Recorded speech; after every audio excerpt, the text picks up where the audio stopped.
Selamat siang, seputar Kepo kembali hadir menyapa Anda pada hari ini. Saya akan menghadirkan sebuah berita mengenai pengaruh pandemi COVID-19 terhadap self-confidence yang akan menemani Anda di siang hari ini. Bersama saya Claudia Pea, inilah seputar Kepo selengkapnya. Seperti yang kita ketahui, di masa pandemi seperti sekarang ini, kita dituntut untuk melakukan pekerjaan kita secara online atau virtual. Kita jadi jarang keluar rumah dan jarang berinteraksi secara langsung dengan orang luar. Hal ini tentu saja dapat berdampak buruk bagi sebagian orang. Mereka bisa saja menjadi orang yang antisosial karena sudah terbiasa tidak berinteraksi dengan orang luar. Kecenderungan untuk menutup diri ini tentu dapat mempengaruhi rasa percaya diri pada orang tersebut. Seseorang akan merasa tidak percaya diri dan tidak nyaman saat tampil di depan umum. Namun bagi sebagian orang, pandemi tidak menjadi penghalang untuk menjadi pribadi yang produktif dan percaya diri. Mereka akan terus menyibukkan diri dengan berpartisipasi di berbagai kegiatan dan organisasi. Pandemi tidak selalu menyebabkan seseorang menjadi pribadi yang tertutup dan tidak percaya diri, melainkan berpeluang sebagai media untuk mengembangkan kepercayaan diri. Untuk mengetahui secara langsung tentang self-confidence di tengah pandemi, kita telah terhubung dengan rekan saya, Kezia Vale, yang saat ini sudah bersama dengan narasumber kami, Amabel. Halo Kezia, selamat siang.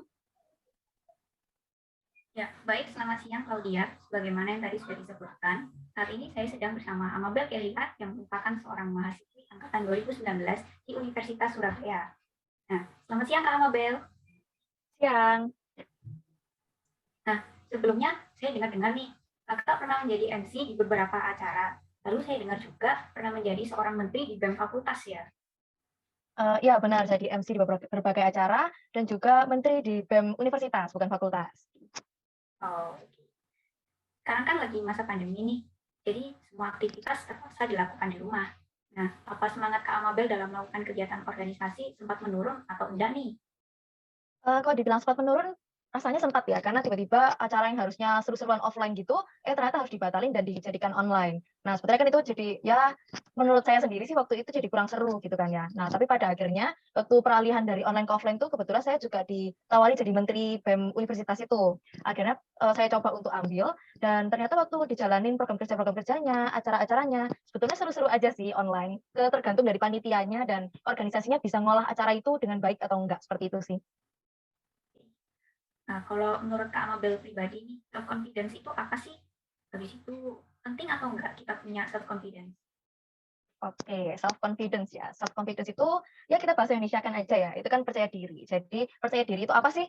Itu kemampuan kita bisa menampilkan diri dengan eh, dengan baik, lalu juga dengan tidak buru-buru gitu juga ya. Orang percaya diri itu kok misalnya bicara di depan umum itu biasanya nggak buru-buru, terus juga ya bisa menjaga gestur tubuh juga nggak berlebihan, nggak kelihatan khawatir, kupuh gitu ya bahasa Jawanya. Terus kalau ditanya penting atau enggak, pastinya penting banget. Apalagi mungkin cerita sedikit pengalaman saya nih ya di organisasi. Kalau misalnya kalian tuh nggak punya kepercayaan diri gitu ya, atau kepercayaan dirinya ya masih malu-malu gitu ya. Terus kalian diminta untuk secara spontan bicara di depan banyak orang, dan itu sering banget kalau terjadi di acara atau di organisasi. Nah, jadi mau nggak mau, meskipun yang awalnya mungkin malu-malu ya akhirnya dipaksa untuk keluar dari zona nyamannya kan. Pada akhirnya di situ mereka akhirnya ngelatih percaya diri, dan selanjutnya kalau misalnya mereka bicara di depan orang itu dengan percaya diri, dengan apalagi ya dengan baik gitu ya, public speaking-nya juga bagus, itu pada akhirnya orang-orang itu bisa lebih terpersuasi, lebih percaya gitu sama apa yang diomongin, dan pembawaannya juga kan enak ya dilihat kalau orang itu yang percaya diri gitu. Kalau misalnya orang khawatir-khawatir atau terlalu menggebu-gebu juga itu nggak baik sih menurutku. Kadang kan ada orang yang overconfidence gitu ya, yang kalau diajak ngomong terlalu ya itu tadi itu over PD, pada akhirnya ngomongnya kemana-mana dan nggak sesuai dengan konteks yang dibicarakan, dan pada akhirnya orang jadi malas dengerin. Nah, jadi sebetulnya PD itu juga butuh tahu titik tengahnya nih, mana sih yang bagus, sepede apa sih yang atau ditunjukkan orang-orang ke sekitarnya atau ke orang lain gitu. Jadi kalau menurut aku percaya diri itu penting banget. Ya, semenjak pandemi ini, self-confidence-nya Kak Amabel menurun atau makin tinggi nih? Kelihatannya sama aja, tapi bukan Sebetulnya malah meningkat, tapi kalau aku boleh bilang itu nggak gara-gara pandemi, tapi gara-gara ya itu yang tadi aku cerita ya, karena aku sendiri terjun langsung dan lumayan mengambil jabatan yang lumayan tinggi gitu waktu itu di organisasi, pada akhirnya aku tuh dipaksa untuk ada di zona nyaman, dipaksa untuk lebih percaya diri lagi daripada sebelumnya, dan akhirnya meningkat. Kalau menurut aku gitu sih ya, jadi bukan gara-gara pandeminya, tapi lebih ke arah pengalamanku sendiri selama pandemi itu, gitu. Oh. Nah, Kak Amabel bisa ceritakan singkat nih jalanan Kak Amabel yang dulunya mungkin minder atau ragu sama diri, akhirnya berubah menjadi pribadi yang self confidence-nya tinggi seperti sekarang. Oke, sebetulnya kalau minder itu kalau aku sendiri nggak pernah ya, kalau minder. Tapi kalau misalnya kurang percaya diri, mungkin pernah. Jadi ya sebetulnya kalau waktu awal-awal masuk kuliah itu, waktu itu kan aku kuliah offline ya. Nah, di situ ketemu orang hebat-hebat, ketemu mungkin orang yang lebih cantik, terus juga orang yang lebih ganteng gitu ya. Ya maksudnya lebih berpenampilan baik, kalau lebih ganteng harusnya emang lebih ganteng ya kan. Saya perempuan. Oke, oke. Nah, jadi waktu itu mungkin ngerasa kayak, aduh, aku masuk akal nggak ya masuk organisasi? Keterima nggak ya? Ada orang yang lebih jago daripada aku, ada kating-kating nih yang pastinya lebih berpengalaman gitu ya. Nah, pada akhirnya coba aja gitu, nyoba aja, udah nekat gitu ya, nyoba untuk daftar ke BEM universitas waktu itu. Kita keterima nih jadi staf waktu tahun pertama ya. Waktu keterima ya seneng dong, kayak, berarti aku dikasih kepercayaan nih untuk jadi, anggota dari badan eksekutif, dan itu menurut aku waktu itu emang keren banget gitu ya. Biasalah maba kan idealis idealis gitu ya. Nah, terus setelah menjalani, ternyata emang bener dugaanku, banyak banget orang yang jauh lebih keren daripada aku, lebih apalagi ya, lebih berpengalaman, lebih keren, dan ya pastinya lebih lebih di atasku gitu. Ya karena aku bukan model orang yang mau kalah gitu ya, bukan kompetitif juga enggak, tapi aku nggak mau jadi yang jelek gitu loh di sekitar lingkungan yang bagus, kan jadi malu-maluin juga nih. Nah, akhirnya aku ya udah aku berusaha nih untuk lebih percaya diri lagi gitu. Jadi kalau kinerjaku bagus gitu ya, mungkin aku mengelola sebuah acara bagus dan lain-lainnya juga bagus, tapi nggak percaya diri, percuma aku jadi nggak bisa menunjukkan hasilku ke orang-orang dengan baik dan dengan percaya diri itu sendiri. Dan pada akhirnya ya udah aku memaksa diriku sendiri untuk mengasah kepercayaan diri, dan pada akhirnya ya sampai sekarang ya percaya diri sih, lumayan tinggi lah percaya dirinya.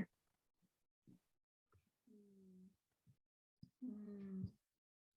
Nah, kan Kak Amabel pernah jadi MC nih. Nah, Mhm. waktu itu apa yang mendorong Kak Amabel untuk berani mengambil peran sebagai MC? Apa ada rasa terpaksa atau rasa sukarela karena ingin mencoba? Eee, kalau yang benar-benar pertama kali jadi MC itu kepaksa sebetulnya, karena itu MC formal gitu kan ya. Sebetulnya kalau aku sendiri MC formal tuh nggak berani, karena bawaanku tuh juga yang lebih ke ceria gitu loh daripada yang, formal-formal. Nah, terus habis itu setelah yang berubah ke online itu kuliahnya, kan semua kegiatan juga jadi online tuh. Nah, itu kebanyakan yang ditawarin ke aku itu MC non formal gitu, informal. Akhirnya, ya karena memang pengen cari pengalaman juga gitu ya, dan merasa kalau misalnya rasanya kalau non formal lebih oke nih aku, jadi ya udah nyoba aja gitu sih. Terima, gitu sih. Hmm. Nah, setelah pandemi ini, apa Kak Amabel tetap mengambil atau ditunjuk sebagai MC? Jika iya, menurut Kak Amabel enak menjadi MC di masa pandemi atau sebelum pandemi? Kebetulan untuk waktu masa pandemi ini sempat mengalami dua-duanya. Jadi yang online yang benar-benar di Zoom gini, sama yang live streaming. Jadi aku harus tetap datang ke acaranya di depan beberapa orang gitu ya.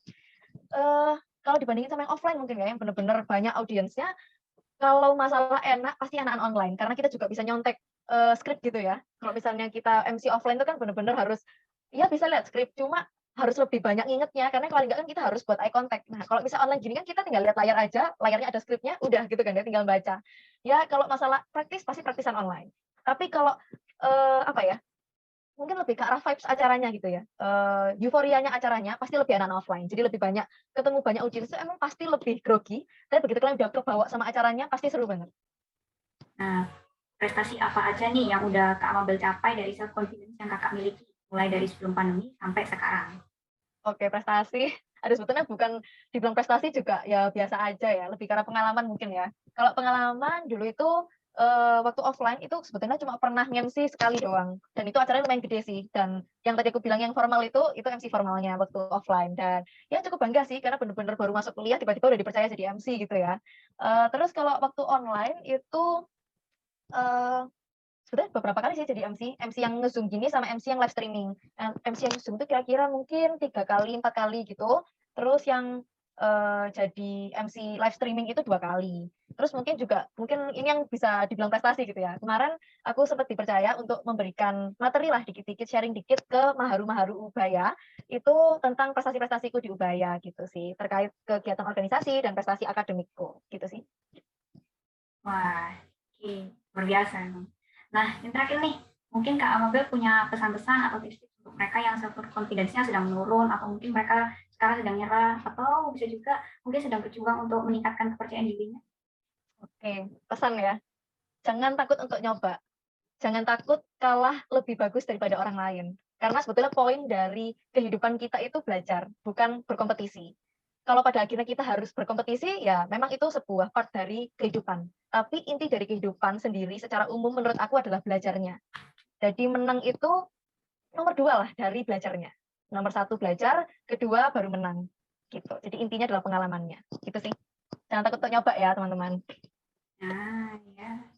Ya, seperti yang dikatakan Kak Amabel bahwa self confidence itu memang sangat penting untuk kita menjalani kehidupan sehari-hari, karena apapun itu, self confidence itu pasti diperlukan untuk entah kita suatu saat menghadapi sesuatu yang harus public speaking atau gimana gitu. Ya, jangan khawatir meskipun suatu saat self confidence kalian menurun, itu karena semua orang juga mengalami itu. Jadi yang terpenting adalah jangan menyerah dan tetap belajar supaya self confidence kalian tetap terjaga. Ya, sejauh ini yang dapat saya sampaikan, saya kembalikan kepada Claudia. Baik, terima kasih Keja untuk laporannya. Demikian seputar Kepo hari ini, saya Claudia Pea, beserta kru pamit undur diri. Selamat menjalankan aktivitas, tetap jaga protokol kesehatan. Selamat siang dan sampai jumpa.